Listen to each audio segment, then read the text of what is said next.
Hello बच्चों, आज हम सॉल्व करेंगे question on comparing the ratios a1/a2, b1/b2 and c1/c2. Find out whether the line representing the following pair of linear equation intersect at a point are parallel और coincident. तो बच्चों यहाँ पर हमें कुछ पेयर ऑफ लीनियर इक्वेशन दिए हुए हैं और हमें ये चेक करना है कि ये लीनियर इक्वेशन एक पॉइंट पर इंटरसेक्ट करते हैं या पैरेलल हैं या कोइंसिडेंट हैं.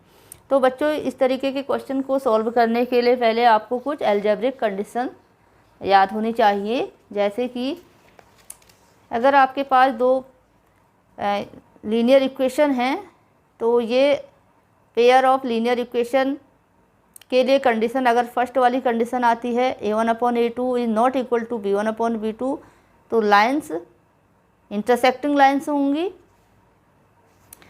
और दूसरी कंडीशन आती है अगर a1/a2 equal to b1/b2 equal to c1/c2, तो लाइन कोइंसिडेंट होती हैं. और third condition a1/a2 equal to b1/b2 not equal to c1/c2, तो लाइन्स पैरेलल होती हैं. तो ये तीन कंडीशन आपको याद होनी चाहिए. First condition, second and third. तो सॉल्व करते हैं फर्स्ट क्वेश्चन. तो यहाँ पर हम पहले इसके कोफिशिएंट को लिख लेते हैं. तो पहला क्वेश्चन है हमारा, पहले क्वेश्चन के लिए a1 5 हो जाएगा,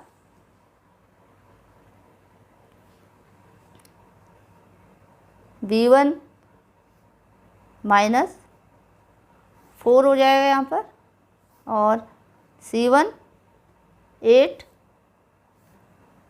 और ये a2 7,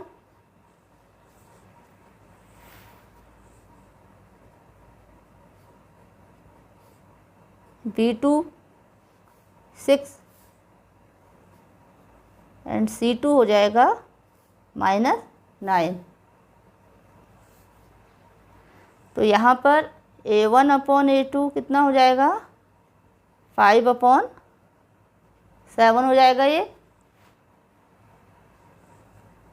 b1/b2 -4/6 हो जाएगा. तो इसको कैंसिल आउट भी कर लेते हैं. 2 2 जा 4, 2 3 जा 6, तो ये आ जाएगा -2/3 आ जाएगा.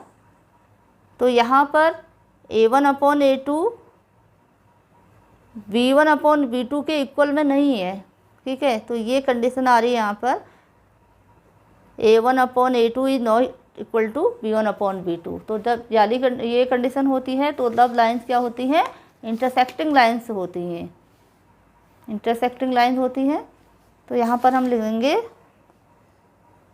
सो दैट लाइंस आर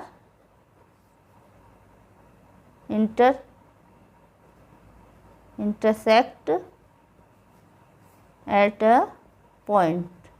तो एक पॉइंट पर lines intersect at a point लिखेंगे. ठीक है, एक पॉइंट पर इंटरसेक्ट करती है. तो ये पहला क्वेश्चन हमारा सॉल्व हो गया. नेक्स्ट क्वेश्चन करते हैं. नेक्स्ट क्वेश्चन है 9x + 3y + 12 equal to 0 and 18x + 6y + 24 equal to 0. तो यहाँ पर a1 9 हो जाएगा, b1 3 और c1 हो जाएगा 12. तो ये यहाँ पर लिख लिया है मैंने, a1 9, b1 3 एंड c1 12. और a2 18, b2 6 एंड c2 24. तो ये वैल्यू यहाँ पर मैंने लिख ली है. तो अब यहाँ पर हम कंडीशन लिखते हैं, a1 रेशियो लिखते हैं a1/a2, ये हो जाएगा 9/18. कैंसिल आउट कर देते हैं, 9 1 जा 9, 9 2 जा 18, तो ये 1/2 के इक्वल हो जाएगा. b1/b2 भी कर लेते हैं यहाँ पर फाइंड. तो b1/b2 कितना हो जाएगा, 3/6. ये कैंसिल आउट कर देते हैं इसको, 3 1 जा 3, 3 2 जा 6, ये भी 1/2 हो जाएगा. और c1/c2 ये हो जाता है 12/24. ये भी कैंसिल आउट हो जाएगा, 12 1 जा 12, 12 2 जा 24. तो ये आ गया 1/2. तो यहाँ पर ये सारे रेशियोज की वैल्यू 1/2 है. ठीक है, तो यहाँ पर जो कंडीशन आ रही है वो हमारी क्या आ रही है, A1/A2 equal to B1/B2 equal to C1/C2। तो ये कंडीशन यहाँ पर आ रही है। तो ये कंडीशन के लिए लाइंस क्या होती हैं? लाइंस कोइंसिडेंट होती हैं, ठीक है। तो यहाँ पर हम लिखेंगे so that lines are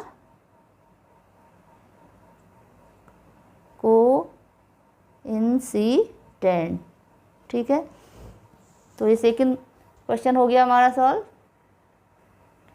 third question है 6x - 3y + 10 equal to 0 and 2x - y + 9 equal to 0। तो यहाँ पर A1 6 हो जाएगा, B1 -3 और C1 10 हो जाएगा।